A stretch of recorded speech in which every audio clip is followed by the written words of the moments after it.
brings us together, Mars Chum.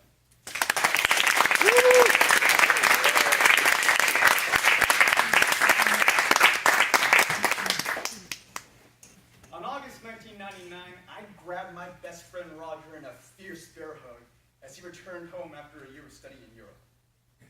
For 12 months, I imagined all the things that he and I would talk about when he got back. The foods, the cultures, the languages. And my personal favorite subject at 18 years old, girls. Roger had told me that he met someone special. So I was really looking forward to hearing about this vixen who had stolen my best friend's heart. I'm pretty sure he knew that this was the first thing on my mind. So as we sat down at the nearest Starbucks, he pulled out a photograph and handed it to me. Hey, buddy, there's two guys in this photo. Where's the girlfriend? He's right there. Oh. Mons, does this change anything? I was dead silent.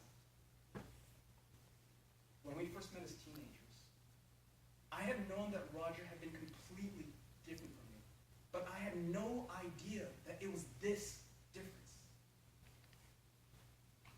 When I first saw him in 9th grade history, I was pretty sure I wasn't going to like this guy.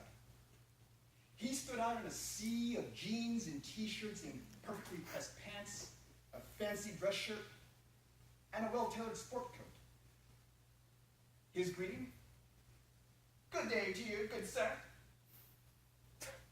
Who talks like that?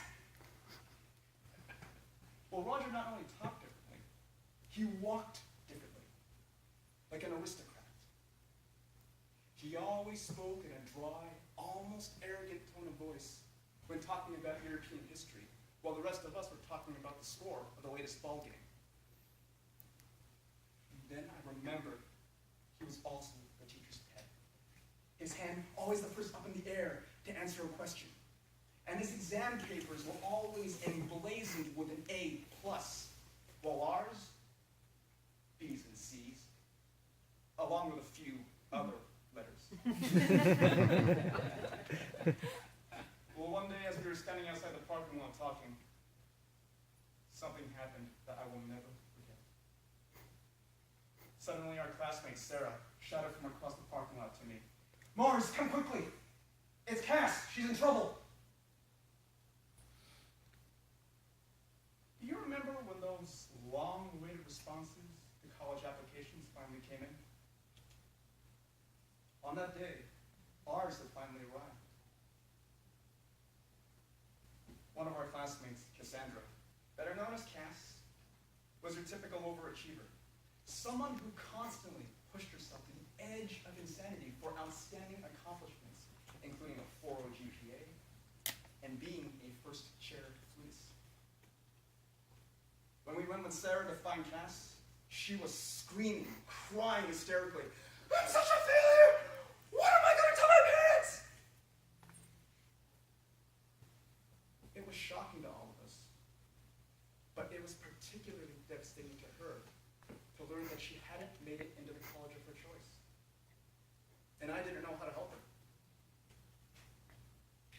But it's what happened next that I will never forget.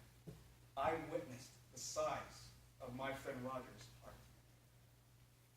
As I stood there in stunned silence, he immediately sat down next to her, draped an arm over her shoulders, and said, "You are no failure. You are a wonderful, beautiful human being." He patiently and calmly repeated himself over and over again until she calmed down. As they disappeared into the distance, I asked Roger, "You know Cass?" "No, but does it matter? I saw a human being in pain. And I believe we all have an obligation to help relieve pain. Do you not agree?" And it was in that moment I realized our values aligned.